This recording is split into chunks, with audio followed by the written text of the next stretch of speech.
ভারত পাকিস্তানের সংঘাত সহ বিশ্বজুড়ে 7টি যুদ্ধ থামিয়েছেন বলে মার্কিন প্রেসিডেন্ট ডোনাল্ড ট্রাম্প দাবি করছেন, আর এজন্য তার নোবেল শান্তি পুরস্কার পাওয়া উচিত। এমনকি ট্রাম্পের ভাষ্য মতে থামানো 7টি যুদ্ধের প্রতিটার জন্যই আলাদা করে নোবেল পুরস্কার পাওয়া উচিত তার।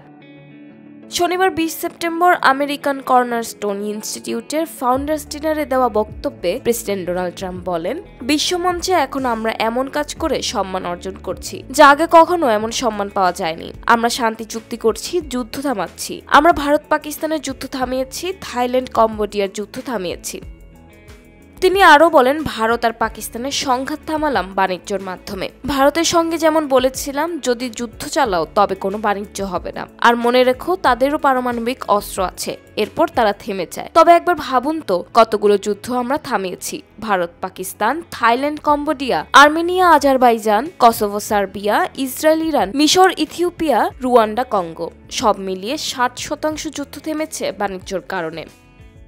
ট্রাম্প বলেন, অনেকে তাকে বলেছে যদি রাশিয়া ইউক্রেন যুদ্ধ থামাতে পারেন তবে নোবেল পুরস্কার পাবেন। এ প্রসঙ্গে তিনি বলেন, আমি বলি তাহলে বাকি 7টা কি? আমার তো প্রতিটির জন্য আলাদা করে নোবেল পাওয়া উচিত। তারা বলল রাশিয়া ইউক্রেন যুদ্ধ বন্ধ করলে পুরস্কার মিলতে পারে। আমি বললাম, আমি তো 7টা থামিয়েছি, এটা তো মাত্র একটা, যদিও বড় যুদ্ধ এটা।